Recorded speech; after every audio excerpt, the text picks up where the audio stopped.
Oke, pada video kali ini saya akan membahas mengenai penyakit diabetes. Nah, untuk datasetnya saya mengambil dari platform using machine learning yang berjudul Estimation of Obesity Levels Based on Eating Habits and Physical Condition. Nah, kalian bisa download di sini atau kalian bisa download nanti di kolom deskripsi.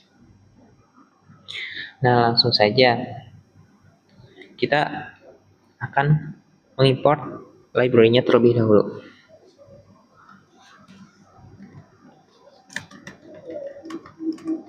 Nah, pandas biasanya digunakan untuk memanipulasi data.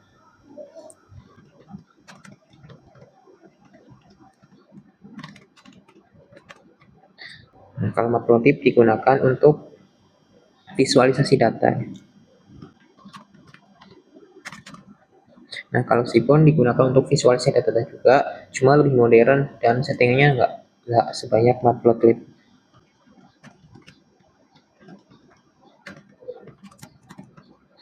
Nah, ini merupakan model yang akan kita gunakan, yaitu Kamis.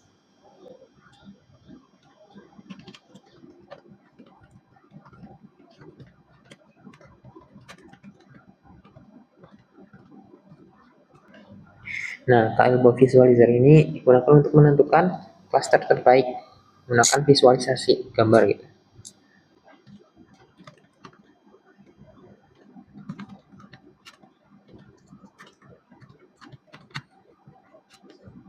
Nah, silhouette score ini digunakan untuk menentukan klaster yang terbaik. Cuma kalau silhouette score ini berbentuknya angka gitu.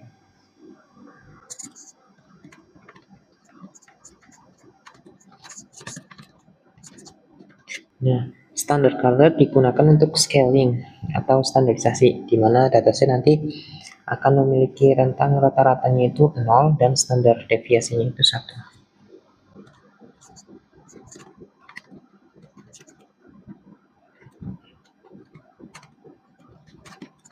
Nah, PCA ini digunakan untuk merangkum banyak tabel, jadi memiliki beberapa tabel doang, misal ada 10 tabel, terus jadi 2 tabel aja gitu, kayak merangkum. Oke, langsung kita jalan aja. Nah, sekarang kita akan mengunggah dataset yang kita punya.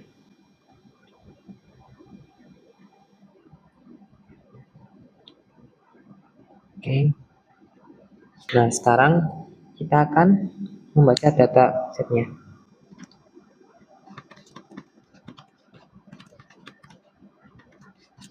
Ini merupakan dataset yang kita punya gitu.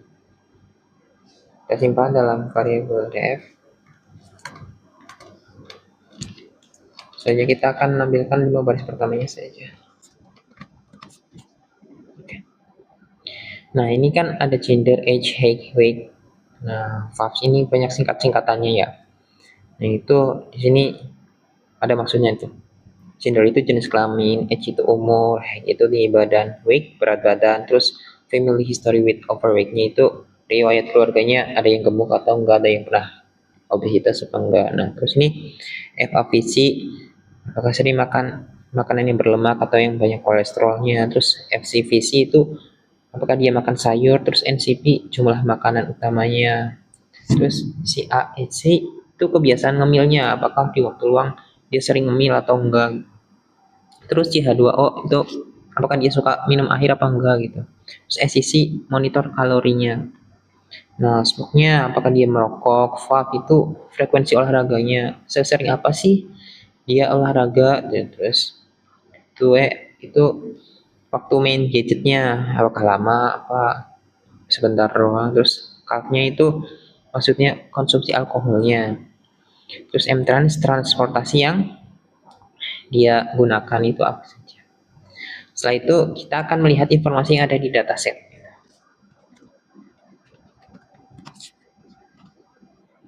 Nah, kita lihat di sini bahwa tidak ada nilai kosongnya. Jadi kita tidak usah mengecek apakah ada nilai kosong apa enggaknya. Karena di sini kita udah tahu kalau di sini tidak ada nilai kosongnya. Nah, untuk tipe datanya ini berbeda-beda ya, ada yang numerik, ada yang kategorikal. Jadi nanti ketika melakukan encoding, kita harus melakukan encoding yang berbeda pada setiap feature. Selanjutnya kita ingin melihat sebaran data yang ada di mtrans.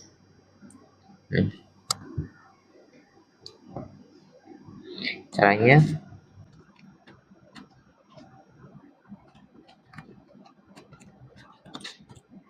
nah ternyata di mtrans itu ada yang pakai public transportation, ada yang pakai automobil, ada yang berjalan juga, ada yang pakai motor, dan ada yang pakai sepeda. Nah, sekarang kita ingin visualisasikan sebaran data dari mtrans menggunakan Seaborn dan Matplotlib.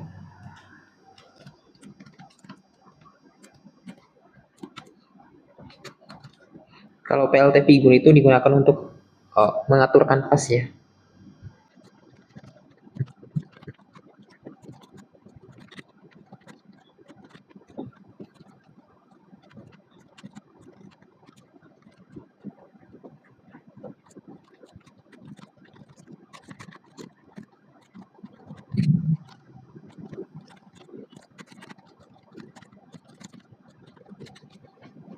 Nah, kita bisa lihat di sini yang paling banyak itu public transportation. Nah, ini kan ada yang tabrakan nih tulisannya. Kita setting dulu nih.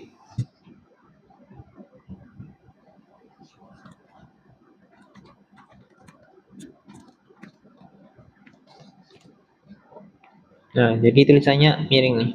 Nah, jadi yang paling banyak itu public transportation ya, kendaraan umum. Nah, ini yang paling sedikit itu sepeda. Sampai hampir nggak kelihatan tuh sepeda, dikit banget. Karena di sini kita lihat tahu bahwa yang pakai sepeda itu cuma 7 doang. Oke, kita langsung masuk ke data preprocessing. Kita mau lihat datasetnya dulu. Nah, kita bisa lihat di sini. Ini kan si dataset udah punya clustering sendiri ya. Nah, kita lihat ada berapa sih?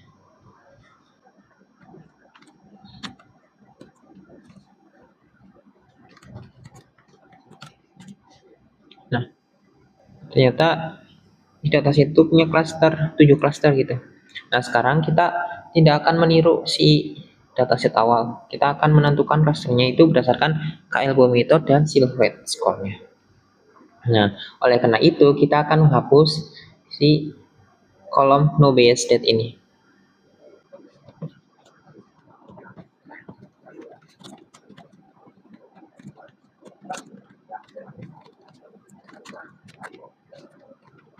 Kita akan mengcopy datasetnya ya, biar dataset aslinya itu bersih.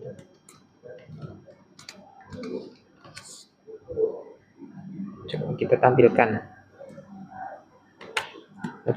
dataset baru kita. Nah, sekarang sudah tidak ada no bias date tuh. Nah, langkah selanjutnya itu adalah encoding. Nah, kita bisa lihat di sini bahwa kan ada fitur yang kategorikal, ada yang numerik. Nah, kita akan melakukan encoding pada fitur yang kategorikalnya saja. Nah, nanti yang fitur numerik kita akan scaling saja bareng sama yang fitur kategorikal yang sudah di encoding. Nah, di encoding ini kan kita lihat bahwa ada yang memiliki urutan, ada yang tidak memiliki urutan gitu. Nah, kita akan membedakan encodingnya gitu. Kalau yang memiliki urutan, itu kita akan menggunakan label encoding. Nah, kalau yang tidak memiliki urutan, kita akan menggunakan one hot encoding. Itu. Nah, kalau yang ini yang yes no, ini sebenarnya bisa pakai label encoding, tapi saya ingin menggunakan binary encoding gitu. Karena nilainya cuma 2 doang, yes no. Terus ini ada female male gitu doang. Oke. Kita yang eksekusi yang memiliki urutan terlebih dahulu.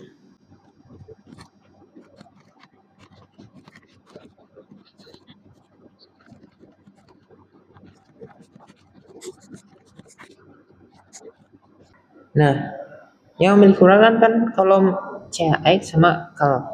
Maka kita akan mengganti kolom tersebut.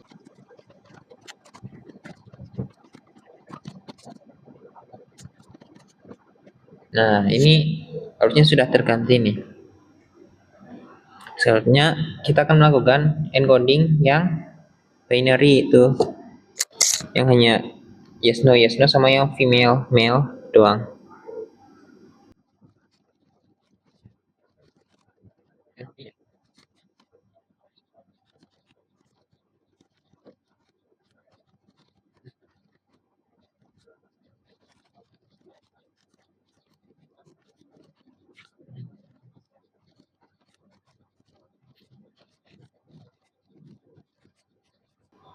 Nah, ini akan mengganti nilai jadi 01 sesuai urutan abjad. Nah, ini kan ada yang female male.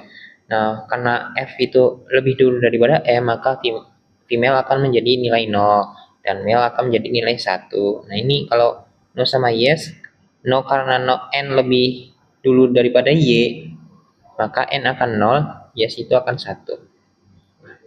Selanjutnya kita akan melakukan one hot encoding pada fitur mtrans.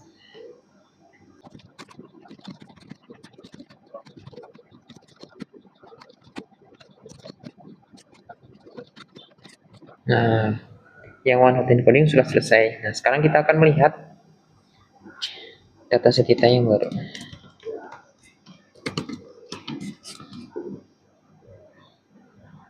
sekarang sudah menjadi angka semua.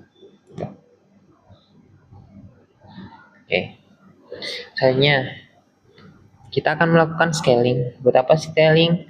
Karena kita kan tahu nih, cara kata 21 terus 1 itu kan jauh ya. Kita ingin jaraknya itu jadi dekat gitu. Lakukan dengan caranya scaling menggunakan standar scalar.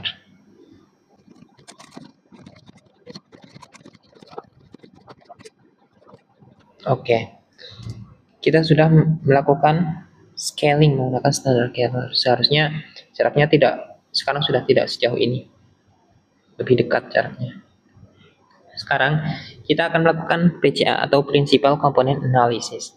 Nah, tujuan PCA apa sih? Nah, kita kan ini punya kolomnya banyak ya.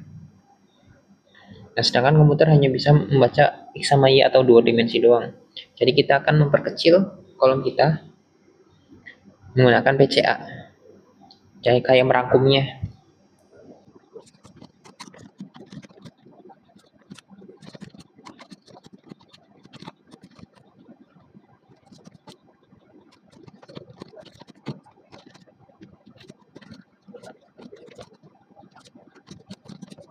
Nah, di sini kita akan melakukan PCA menjadi dua kolom saja. Ini bukan berarti kita menghapusnya ya, kolom yang lain, karena kita ini kayak merangkum. Nah, selanjutnya kita PCA-nya disuruh belajar lalu mengubah data scale ini yang sudah distandarisasi gitu. Nah, hasil dari data scale ini itu series, hasilnya bukan data frame. Oleh sebab itu kita membuat data frame lagi agar enak dibaca gitu. Nah, ini 5 baris pertama dari data frame PCA gitu. Selanjutnya kita akan menentukan n cluster yang terbaik menggunakan elbow method.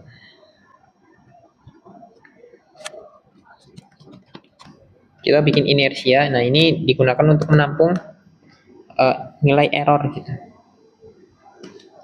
Misal range clusternya itu range-nya misal saya ingin 1 sampai 10 aja. Nah, kenapa saya tulis 11? Karena dalam Python itu angka 11 itu eksklusif, jadi tidak masuk. Jadi ini yang masuk itu 1 sampai 10. Nah, misal di sini 18, jadi yang masuk itu 1 sampai 17 doang. Jadi angka kedua di sini itu eksklusif gitu.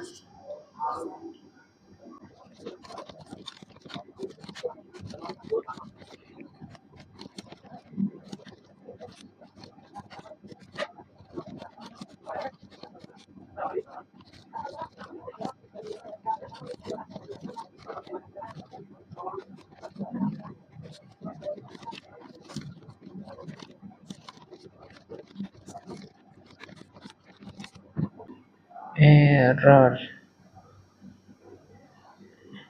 Ini kurang S.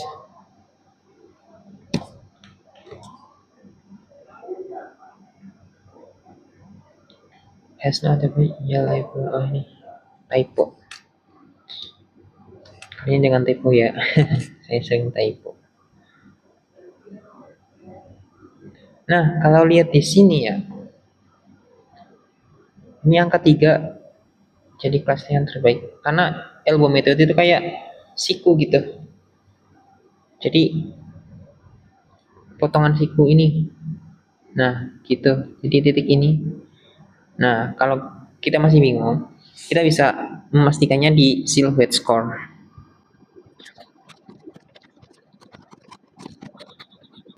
Kenapa kita mulainya dari 2? Kalau misal mulainya dari 1 mungkin akan error. Karena misal dari 1 kita tidak ada pembanding gitu. Misal hanya range 1 cluster itu pasti aku juga bingung. Saya juga bingung.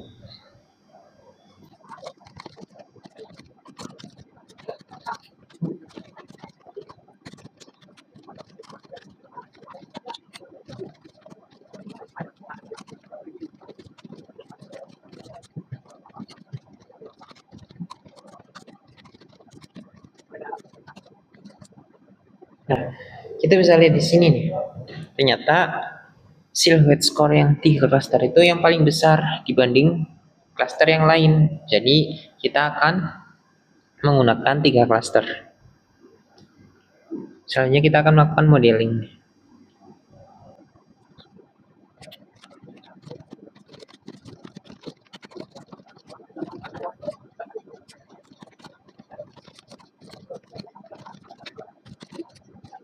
Nah, ini jadi isi dari DFPCA cluster itu nanti adalah hasil prediksi dari model Cummins. Sekarang kita akan visualisasikannya biar lebih jelas.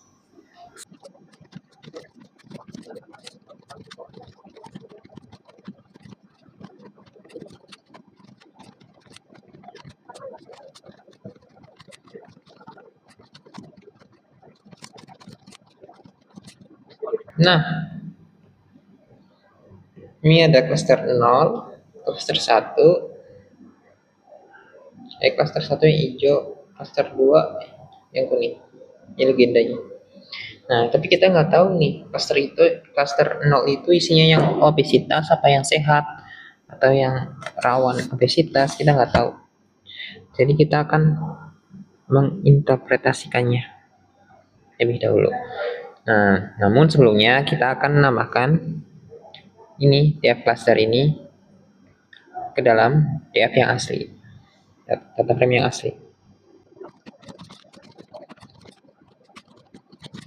Nah, sekarang udah ada DF clusternya. Nah, kenapa ini masih ada yang no base date, bukannya tadi udah dihapus ya? Nah, ini no base date itu yang dihapus itu yang namanya DF copy. Nah, ini kita memasukkannya ke dalam data frame aslinya, jadi masih ada. Ini digunakan untuk membandingkan saja sih. Nah, sekarang kita akan mengelompokkan dataset berdasarkan kolom cluster.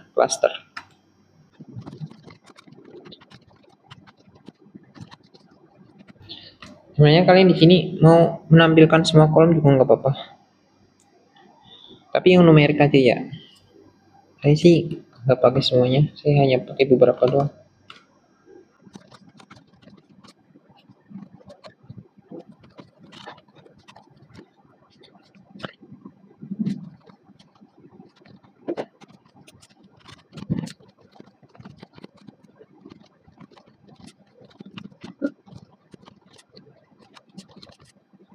Nah, ternyata di cluster 0 itu rata-rata yang umurnya 20 tahunan. Nah, yang di cluster 1 itu umurnya agak tua ya, 31. Nah, di cluster 2 itu umurnya 22, tapi beratnya itu 99. Nah, ini udah obesitas banget. Nah, di cluster 0 itu anak muda tapi bobotnya normal. Nah, di cluster 1 ini orang dewasa tapi bobotnya ya hampir obesitas sih. Nah, sekarang kita akan membandingkan kolom cluster dengan kolom no base date.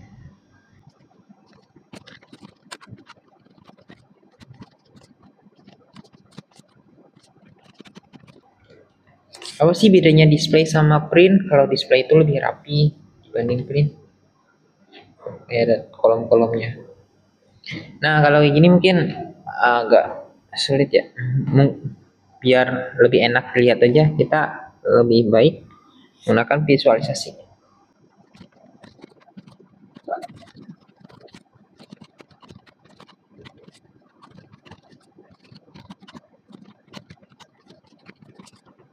Nah, bisa kita lihat di sini bahwa cluster 0 itu banyaknya yang normal wake, orang-orang yang normal gitu.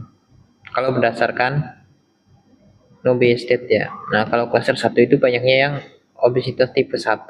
Nggak parah-parah banget sih. Nah, yang cluster 2 ini yang paling parah nih. Udah obesitas level 3. Ini banyak-banyak orang yang oh, jarang olahraga, orang yang obesitas. Dan jadi di cluster 2 ini kebanyakan obesitas yang tipe 3. Nah, kalau di dataset awal kan menggunakan 7 clustering. Nah, kalau tadi kita menggunakan Airbow method sama silhouette score, kita menggunakan 3 clustering saja. Oke, sekian video kali ini. Jika ada yang ditanyakan, tolong komen saja, dan apa yang mau dibahas juga tolong komen saja. See you next time.